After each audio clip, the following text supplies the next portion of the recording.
আসসালামু আলাইকুম। সবাইকে শুভেচ্ছা জানাচ্ছি। মাসুম মাহবুব দেখছেন ওপেন দ্য ইউটিউব চ্যানেল এবং মাসুম মাহবুব ফেসবুক পেজ। পৃথিবীর যেই প্রান্ত থেকে যারা দেখছেন সবার জন্য শুভেচ্ছা, ভালোবাসা। নাটোর থেকে আমজাদ, সুনামগঞ্জ থেকে দেখছেন কামাল আহমেদ, অদুদ মোল্লা, কলকাতা, পশ্চিমবঙ্গ। আমি দেখতে পাচ্ছি সুইডেন থেকে আমার ভাই নাজিবুল, জি আপনার জন্য শুভেচ্ছা। ইলিয়াস আহমেদ ডেনমার্ক থেকে দেখছেন। মালদ্বীপ থেকে দেখছেন শফিকুল ইসলাম। সবাই ভালো আছেন না? দর্শক, আহ রাত বেশি হয়ে যাচ্ছে বোধহয় না অনেকের জন্য। আমি সংক্ষিপ্ত খবরগুলো দেব আপনাদের একটা করে। প্রথম খবর, এবার ইরান ইন্টারন্যাশনাল জানিয়েছে ট্রাম্পকে হত্যায় একটা নতুন স্পেশাল ফোর্স গঠন করেছে ইরান। পাশাপাশি ইসরায়েল ট্রাম্পকে হত্যায় ইরানের বিশেষ পরিকল্পনা প্রকাশ করেছে। ২ নম্বর খবর, ট্রাম্প আয়াতুল্লাহ আলী খামেনির জানাজা দেখে রীতিমতো ভড়কে গেছেন। নতুন করে তিনি আবার বললেন তার ইচ্ছে করে পুরো ইরানিদেরকে ওপারে পাঠাতে। ৩ নম্বর গুরুত্বপূর্ণ খবর, আমাদের প্রিয় দল বিএনপি ক্রমান্বয়ে নিজেরা নিজেদের বিপদের দিকে টেনে নিয়ে আসছে। আমি প্রথমেই বিএনপির কিছু খবর দেব। বিএনপি মানে আমাদের দেশের খবর চাইছেন, তারপরে আমি ইরানের গুরুত্বপূর্ণ অনেকগুলো খবরে চলে যাব। বাংলাদেশের খবরটা যেহেতু সংক্ষিপ্ত দেব তাই শুরুতে দিচ্ছি, পরে আমি ইরানের ডিটেইল খবরে যাব। সাম্প্রতিক সময়ে আমরা দেখেছি যে বাংলাদেশের কোনো একটি অঞ্চলে বিএনপি সমর্থিত অঙ্গ সংগঠনের যুবদলের মেবি কোনো এক নেতা কোনো এক ব্যক্তির বিশেষ জায়গা চেপে ধরেছিলেন। যখন তারেক রহমান বলছেন দুর্নীতির টুটি চেপে ধরবেন, তারেক রহমান তার দেশবাসীকে বলছেন তিনি দুর্নীতির টুটি চেপে ধরবেন, তখন তার দলের অনুসারীরা বিশেষ জিনিস চেপে ধরছে। প্রথম। দ্বিতীয়ত হলো, গুলিস্তান ফুলবাড়ি অঞ্চলে একটি রাজনৈতিক দল যখন চাঁদাবাজি বিরুদ্ধে বিক্ষোভ করছিল তখন অপর একটি গ্রুপ তাদের উপর হামলা করে। এরপর আমরা দেখলাম ওই দলটি, নামই বলে দিচ্ছে জামায়াত ইসলাম, এটা নিয়ে রীতিমতো ঢাকাতে ব্যাপক বিক্ষোভের সৃষ্টি করছে। এই দুটো ঘটনার সংক্ষিপ্ত বিশ্লেষণ আমি এভাবে করতে চাই। ১৫ থেকে ১৬ বছর বাংলাদেশ এক দুর্ভোগের নাভিশ্বাসে আটকে ছিল, যার পরিণতি ছিল শেখ হাসিনার জন্য এক ভয়ঙ্কর ইতিহাস। পুরো রাজনৈতিক দলটিকে এক রাতের অন্ধকারে পালিয়ে যেতে হয়েছে দেশ ছেড়ে। যে দলটির কোনো নেতাকর্মী নিজেকে আওয়ামী লীগ পরিচয় দিয়ে সবার সামনে দাঁড়াতেই পারছে না, যে দলটি বাংলাদেশের বাথরুম থেকে শুরু করে প্রধানমন্ত্রী এবং রাষ্ট্রপতির ভবন পর্যন্ত দখলে রেখেছিল। বাংলাদেশে গত ১৬ বছরে মনে হয়নি যে এই দেশে আওয়ামী লীগ ছাড়া একটা তেলাপোকা আছে, পিঁপড়া আছে, সব আওয়ামী লীগ। তাদের ক্ষমতা, দম্ভ, অহংকারে মাটিতে পা পড়ছিল না। একটা বৈষম্য বিরোধী প্ল্যাটফর্মের আন্দোলন যখন জুলাইতে গিয়ে গণবিপ্লব, অভ্যুত্থান প্রতিষ্ঠা করে, তখন আমরা দেখলাম হাজারো লাশের বিনিময় সেই দলটিকে দেশ ছেড়ে পালাতে হয়েছে। একটি কর্মীকে দেখিনি প্রকাশ্যে এসে দাঁড়িয়ে কথা বলতে। এখন যারা কথা বলছেন সোশ্যাল মিডিয়াতে, সামনে আসতে পারছেন না। এই দম্ভের রাজনৈতিক দলটা হঠাৎ করে এই করুণ পরিণতি কেন? এটা কি তারা একদিন আগেও বুঝেছিলেন? বোঝেন নাই। তার প্রধান কারণ হলো সীমাহীন দুর্নীতি, লুটপাট, মানুষের উপর দমন পীড়ন, চাঁদাবাজি, মানুষের উপর গুম, খুন, ক্রসফায়ার, হত্যা, নানান রকম অপরাধ। এই ১৫-১৬ বছর ধরে বিএনপির সিনিয়র নেতারা এবং বিএনপির বেগম জিয়ার পরবর্তী যিনি প্রধান নেতা তারেক রহমান লন্ডনে বসে প্রতিদিন প্রতিটি বিষয় পর্যবেক্ষণ করেছেন। তার প্রত্যেকটা ঘটনা নজরদারিতে ছিল। তিনি লন্ডনে বসে যে স্বপ্ন দেখেছিলেন নতুন বাংলাদেশের, সেই নতুন বাংলাদেশের তার স্বপ্ন বাস্তবায়নের যাত্রা শুরু হয়ে গেছে প্রায় তার ১০০ দিনের অধিক হয়ে গেছে সেই সময়টি। এই 100 দিন বা 120-30 দিনের মধ্যে আমরা যে বাংলাদেশ দেখছি বা তারেক রহমানের নেতৃত্বে বাংলাদেশ দেখছি, আমরা আশানুরূপ কোনো মানে বড় দিক নির্দেশনামূলক কিছু এখনো দেখিনি। তারেক রহমানের সাদাসিধে জীবন বা তিনি নতুন, নতুন যেমন তার ছবি প্রদর্শন করা যাবে না।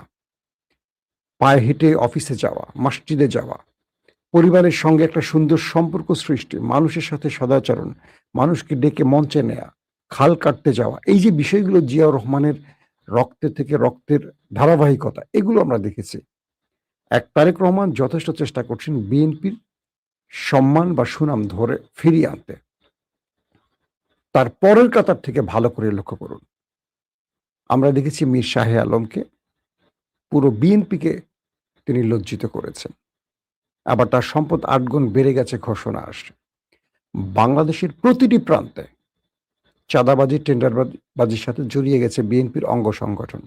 বাংলাদেশে শুধু বিভাগীয় শহর বাদ দেন, রাজধানী, বিভাগীয় শহর, জেলা শহর, থানা শহর, উপজেলা, ইউনিয়ন, প্রত্যেকটা জায়গায় রাস্তা দখল করে এখন চাঁদাবাজি চলছে।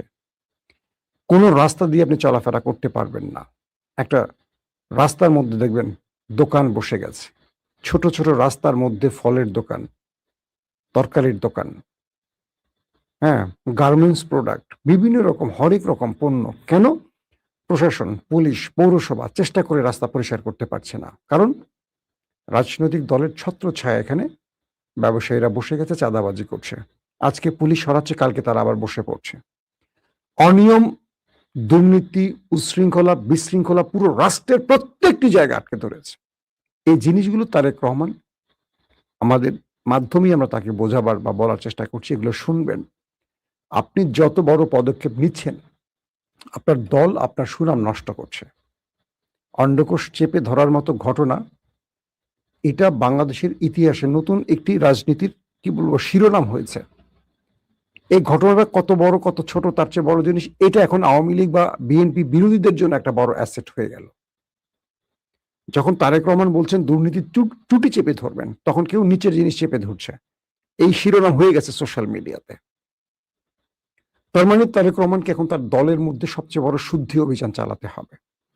তিনি যত বড় বড় ভালো কাজ করছেন, সব কাজ ম্লান হয়ে যাচ্ছে তার দলের নেতাকর্মীদের জন্য। কারণ তার পরবর্তী যারা আছেন রাষ্ট্রের পদে, এবং সেই পদ থেকে শুরু করে একদম মাস্ট পিপুলের কাছে যে নেতারা আসছেন, এরা সবাই চাঁদাবাদের সাথে জড়িয়ে গেছে। অধিকাংশ, সবাই বলবো না, অধিকাংশ জড়িয়ে গেছে লুটপাটে। যারাই পদ পেয়েছেন তারা সেই পদের সাইনবোর্ড বিক্রি করে এখন মানে কি বলবো বিএনপিকে মানুষের কাছে অপ্রিয় করে তুলছেন। এই বিষয়গুলো খুব দ্রুত তাকে পদক্ষেপ নিতে হবে। কোনো জায়গায় সুষ্ঠুভাবে চলা যাচ্ছে না। প্রতিটি রাষ্ট্রের মনে হচ্ছে কোনো বাপ মা নাই। মেয়ের পরীক্ষা কেন্দ্রে যেতে পারছি না, রাস্তার মধ্যে সব জ্যাম। গ্রামের রাস্তা এখন জ্যাম। ফুলবাড়ি জামাতের সাথে যে ঘটনাটি ঘটলো, জামাত এটাকে রাজনৈতিকভাবে এখন গ্রিপে নিয়ে গেল, খেলছে। কেন চাঁদাবাজি বিরুদ্ধে মিছিল করলে সেই মিছিলে হামলা করতে হবে? সেই হামলাটির কারণে বিএনপি লাভ হলো? আমরা কি দেখিনি জুলাই ঘটনায় ছাত্রীদের উপর ছাত্রলীগ যে হকি স্টিক, তারপরে রড টড নিয়ে হামলা করার পর ফলটা কি হয়েছে? আওয়ামী লীগের পরিণতি কি হয়েছে? বিএনপিকে এই ঘটনাগুলো থেকে শেখে নাই? একদল আছে বিএনপির কোনো সমালোচনা করবে না, যে বিএনপি ধ্বংস হয় হোক, তার কি যায়, সে শুধু পদ পেলেই হয়। গুরুত্বপূর্ণ পদ বাগানোর জন্য সবকিছুকে সে ক্লিন, পরিষ্কার করে বলবে। আমরা যারা সমালোচনা করি আমরা খারাপ হয়ে যাব, আমরা গুপ্ত হয়ে যাব। কিন্তু আমরা যে এই সমস্যাগুলো বলে দলটাকে ওই দস্যুমুক্ত করতে চাই, এটাকে বোঝার চেষ্টা করেন না। হাসিনা বানাতে চাই না এই দলটাকে, এটা আমাদের প্রিয় দল। আমরা যেটুকু বুঝতেছি যে বিএনপিকে এখন বিএনপি সবচেয়ে বড় বিপদে ফেলছে। বিএনপিকে আওয়ামী লীগ বানাবার চেষ্টা করছে বিএনপির বহু নেতারা। তাদের লোভ, তাদের হিংসা, তাদের কি বলবো পেশি শক্তির ব্যবহার, মানুষের উপর জুলুম, প্রত্যেকটা ক্ষেত্রে ক্ষমতার অপব্যবহার বিএনপিকে আওয়ামী লীগের দিকে নিয়ে যেতে পারে। এখান থেকে বিএনপিকে রক্ষা করতে হবে। আসেন আমরা মূল খবরে চলে যাই। ইরানের মধ্যে যেই পরিস্থিতি আমরা দেখলাম, সেই পরিস্থিতি ট্রাম্প এবং নেতানিয়াহুর জন্য বড় একটা টেনশনের কারণ হয়ে গেছে। আজকে পুরো ইরান জুড়ে শোক র্যালিতে মানুষ যেভাবে কেঁদেছে, মানুষ যেভাবে ক্ষোভ জানিয়েছে, মানুষ যেভাবে স্বতঃস্ফূর্ত নেমে এসে দৃশ্যগুলো পুরো পৃথিবীর গণমাধ্যম প্রকাশ করছে। মার্কিন প্রেসিডেন্ট ডোনাল্ড ট্রাম্প বলতে বাধ্য হয়েছেন যে আয়াতুল্লাহ খামেনি এত জনপ্রিয় এটা তিনি জানতেন না। তিনি মনে করতেন যে তাকে স্ট্রাইক করলে বা মেরে ফেললে পুরো মানুষ ট্রাম্পকে ধন্যবাদ দিবে, রাস্তায় নেমে সরকার পতন ঘটাবে। এখন তিনি দেখছেন তার উল্টোটা, রীতিমতো তিনি অবাক। সেই জনগোষ্ঠী এখন ইরানের সরকারের কাছে চাপ দিচ্ছে, মানে ইরানের যে জনগণরা রাস্তায় নেমেছে লক্ষ লক্ষ কোটি কোটি মানুষ, তারা বলছে প্রতিশোধ চায়, তারা ট্রাম্প এবং নেতানিয়াহুর জীবন চায়। আজকে বড় বড় গণমাধ্যমে দেখবেন এই শিরোনামগুলো হয়েছে। যেভাবে আয়াতুল্লাহ আলী খামেনিকে হত্যা করা হয়েছে, একই পরিণতি অর্থাৎ তার প্রতিশোধ যেন ওই দুই নেতার উপর আসে, ট্রাম্প নেতানিয়াহুর উপর। যুক্তরাজ্য ভিত্তিক ইরান ইন্টারন্যাশনাল একটি সংবাদ প্রচার করেছে। সেখানে বলা হচ্ছে যে মার্কিন প্রেসিডেন্ট ডোনাল্ড ট্রাম্প তিনি বলছেন ওয়াশিংটন ইরানের সঙ্গে সম্ভবত একটি চুক্তিতে পৌঁছানোর কাছাকাছি রয়েছে, তবে তিনি সতর্ক করে দিয়ে বলেন কোনো চুক্তি না হলে যুক্তরাষ্ট্র কাজ শেষ করে দেবে, অর্থাৎ ইরানকে পুরো ধ্বংস করে দেবে। তিনি আরো বলেন দেশটি কয়েক ঘন্টার মধ্যে ইরানের সেতু ও বিদ্যুৎ কেন্দ্রগুলো ধ্বংস করে দিতে পারে যদি এই চুক্তিটি সম্পন্ন না হয়। দ্বিতীয় বিষয়টি, তেহরানে নিহত সর্বোচ্চ নেতা আয়াতুল্লাহ আলী খামেনির জানাজায় অংশ নেয়া ইসলামিক প্রজাতন্ত্রের সমর্থকদের মধ্যে মার্কিন প্রেসিডেন্ট ডোনাল্ড ট্রাম্প এবং ইসরায়েলি প্রধানমন্ত্রী বেনিয়ামিন নেতানিয়াহুকে পলাতক আসামি হিসেবে চিত্রিত করে একটি বড় পোস্টার প্রদর্শন করা হয়েছে এবং তাদের জীবনের মূল্য ঘোষণা করা হয়েছে। এটি খুবই সিগনিফিক্যান্ট একটি ঘটনা। ইসরায়েলের প্রতিরক্ষা মন্ত্রী ইসরায়েল কাটস তিনি আজকে বলেছেন ভবিষ্যতে ইরানের যে কোনো নেতা ইসরায়েলের ক্ষতি করার চেষ্টা করলে তার পরিণতি সাবেক সর্বোচ্চ নেতা আলী খামেনির মতোই হবে। অর্থাৎ যদি ইসরায়েলের কোনো নেতাকে গুপ্ত হত্যা বা হত্যার কোনো পরিকল্পনা করে ইরান, তাহলে ইরানের পরিণতি ওই খামেনির মতো হবে, এটি ইসরায়েলের প্রতিরক্ষা মন্ত্রী জানিয়েছেন। ইরানের সেনাবাহিনীর মুখপাত্র বলেছেন সামরিক বাহিনী সম্পূর্ণ প্রস্তুত ছিল এবং নিজেদের যুদ্ধ ক্ষমতা বাড়াতে যুদ্ধবিরতিকে কাজে লাগিয়েছে। অনুষ্ঠানের দায়িত্বে থাকা কর্মকর্তারা জানিয়েছেন সোমবার তেহরানের সাবেক সর্বোচ্চ নেতা আলী খামেনির জানাজা মিছিল ছিল প্রায় 12 কিলোমিটার দীর্ঘ লম্বা লাইনের। যৌথ সামরিক তথ্য কেন্দ্র জানিয়েছে হরমুজ প্রণালীর দক্ষিণাঞ্চলীয় পথটি বাণিজ্যিক জাহাজ চলাচলের জন্য উন্মুক্ত রয়েছে, তবে ওই এলাকায় সামুদ্রিক নিরাপত্তার ঝুঁকি মাত্রা উল্লেখযোগ্য পর্যায়ে রয়েছে। দর্শক, এখানে কয়েকটা বিষয় আপনাদের একটু আমি জানিয়ে রাখছি। সেটা হলো, আমি যে খবরগুলো দিয়েছিলাম এটা ছিল ইরান ইন্টারন্যাশনাল নিউজ থেকে দিয়েছি। একটা বিষয় একটু আপনাদেরকে খোলামেলা আগে জানিয়ে রাখি, ইরান আদৌ আমেরিকার প্রেসিডেন্ট ডোনাল্ড ট্রাম্পকে হত্যা করবে কি করবে না, ইরানের পক্ষ থেকে এই ঘোষণাটি আসেনি। ইরানের জনগণ প্রতিশোধ দিতে বলেছে এবং ইরান বলছে তারা প্রতিশোধ নেবে, সেটা একটা বৈধ যুদ্ধের মাধ্যমে, কোনো ব্যক্তিকে অ্যাসাসিনেশন বা এরকম কোনো বিষয় ইরান বলেনি। ইরান ইন্টারন্যাশনাল বলছে যে ইরান তাদের আইআরজিসির নেতৃত্বে একটি নতুন স্ট্রাইক ফোর্স বা একটি বিশেষ স্পেশাল ফোর্স মুখতার নামে একটি স্পেশাল ফোর্স গঠন করেছে, যাদেরকে দায়িত্ব দেয়া হয়েছে ট্রাম্প এবং নেতানিয়াহুকে ওপারে পাঠানোর জন্য। কে বলছে? ইরান ইন্টারন্যাশনাল, এটা যুক্তরাজ্য ভিত্তিক একটি গণমাধ্যম। তারা বলছে যে ইরানের আইআরজিসি বিপ্লবী গার্ড কোর যে বাহিনীটি আছে তাদের নেতৃত্বে একটি স্ট্রাইক ফোর্স বা একটি গুরুত্বপূর্ণ স্পেশাল ফোর্স তৈরি করা হয়েছে মুখতার নামে। তারা এদেরকে পরিকল্পিত ওপারে পাঠাবে। ইসরায়েল বলছে যে ট্রাম্পকে হত্যার জন্য ইরানের টাকা দিয়ে ইরান বিশেষ সন্ত্রাসী ভাড়া করেছিল মেক্সিকান। আপনারা জানেন যে এর আগে ট্রাম্প নির্বাচনের আগে দুবার তার উপর অ্যাটাক হয়েছে। দুবারের একবার তার কান ছিদ্র করে গুলি চলে গেছে, অল্পের জন্য মাথায় ঢোকে নেয়, আরেকবার অল্পের জন্য বেঁচে গেছেন। থার্ড সাংবাদিক সম্মেলনের সময় সেখানে গুলির ঘটনা ঘটেছে মোট 3 বার, দুবার নির্বাচনের আগে, একবার প্রেসিডেন্ট হওয়ার পর। সাম্প্রতিক সময়ে নেতানিয়াহুর সাথে ট্রাম্পের বিরোধ লক্ষ্য করা গেছে। আপনারা জানেন যে আমেরিকার 4 জন বা 6 জন প্রেসিডেন্ট গুপ্ত হত্যায় প্রাণ হারিয়েছে, জন এফ কেনেডি থেকে শুরু করে লিঙ্কন, অনেকে। তো মজার বিষয় হলো এই মুহূর্তে ট্রাম্প যে সিদ্ধান্তগুলো নিচ্ছেন যুদ্ধ বন্ধের, এই সিদ্ধান্তগুলো ইসরায়েলের বিরুদ্ধে চলে গেছে এবং ইসরায়েল নিজে বলছে ইরান ট্রাম্পকে হত্যার পরিকল্পনা করছে। ইসরায়েল বলছে ইরান ট্রাম্পকে হত্যার পরিকল্পনা করছে। তার মানে হলো ট্রাম্পকে আর ইরানকে মারা লাগবে না। এখন কাম ওই প্রার্থী কি করবে, করে ইরানের ঘাড়ে দোষ চাপানো হবে, এটা কনফার্ম থাকেন। এতে ইরানের একটা লাভ, তারা চুপ করে থাকবে, শত্রুই তাকে মেরে দিবে, প্রতিশোধ নিয়ে শেষ, তাতে ইরানের যা হয় হোক। আর ইসরায়েলের লাভ, এই দোষ ইরানের ঘাড়ে চাপিয়ে তারা তাদের শত্রুকে সরিয়ে দিল, যে শত্রু তাদের অনুমতি ছাড়া ইরানকে বিজয়ী করে যুদ্ধবিরতি ঘটিয়েছে বা ইরানের শর্ত মেনে। এখন প্রশ্ন হলো, আমেরিকার প্রেসিডেন্ট ডোনাল্ড ট্রাম্প কতটা নিরাপদ আছেন? তিনি তো ইসরায়েল বা মোসাদের পরিকল্পনায় ইরানের মধ্যে স্ট্রাইক চালিয়ে খামেনিকে হত্যা করলেন, ওকে, তিনি খুব বড় বিজয়ী হয়ে গেলেন, বিষয়টা এরকম না। এখন তাকে তার শত্রু যদি তার ঘরের বন্ধু হয়ে যায়, ইসরায়েলই তার শত্রু হয়ে যায়, কারণ ইসরায়েল যেটা চাইবে সেটাই হবে। যে জন এফ কেনেডি ইসরায়েলকে নিউক্লিয়ার বা অ্যাটম বোমা বানাতে বাধা দিচ্ছিলেন, আর সেই সময় তিনি ওপারে চলে গেলেন, তো আমেরিকানরা জানে না তাদের ঘরের অন্দরমহল একেবারে বেডরুমে চলে গেছে ওই বিশেষ গুপ্ত ঘাতকরা জানে। হয়তো খোঁজ নিয়ে দেখবেন ট্রাম্পের যে 200 নিরাপত্তা রক্ষী, এর মধ্যে 100 জনই ওদেরই লোক, আমেরিকার, কিন্তু ওদেরই লোক, ওদের মানে পেইড।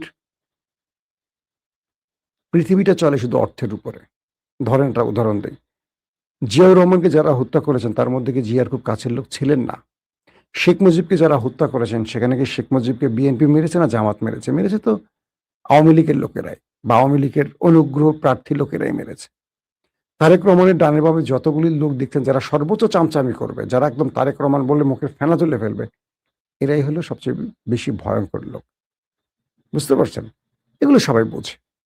তো ইরান যে থ্রেটটা দিয়েছে, এই থ্রেটের বাস্তবায়ন এখন ইসরায়েল করে দিতে পারে, এই একটা ব্যাপার বা ভয় একটা আছে। ট্রাম্প আবারও হুমকি দিয়েছে ইরানকে ধ্বংস করে ফেলার। ট্রাম্প এই হুমকি ডুমকি দিচ্ছে, কিন্তু এখন নিজের অবস্থা নিয়ে টেনশনে আছে। ইসরায়েল এবং ট্রাম্প, মানে নেতানিয়াহু এবং ট্রাম্প টেনশনে আছে এই কারণে, ইরান তার শোক দিবসে পুরো পৃথিবীকে এক করে ফেলেছে। রাশিয়া, চীন ইরানের পাশে দাঁড়িয়েছে এবং রাশিয়া বলছে শেষ পর্যন্ত ইরানের সঙ্গে থাকবে। আবার ইরান ইতিমধ্যে চীন তাদের নিউক্লিয়ার মিসাইল উৎক্ষেপণ করতে, মানে পরীক্ষা চালাতে যাচ্ছে। সবকিছু মিলে ইউক্রেনের উপর রাশিয়া ম্যাসিভ আকারে অ্যাটাক করেছে, সেই অ্যাটাকগুলো করেছে ইরানের ড্রোন এবং মিসাইল দিয়ে, যে তাণ্ডবে পুরো ইউক্রেন লণ্ডভণ্ড হয়ে গেছে। তার মানে ইরান ক্রমান্বয়ে তার শক্তি বাড়াচ্ছে এবং সেই শক্তিমত্তা পৃথিবীকে দেখাচ্ছে বিভিন্ন স্টাইলে। এখন ইরান যে নতুন করে শোক দিবসের ঘোষণা দিয়েছে, তারা কঠিন প্রতিশোধ নেবে।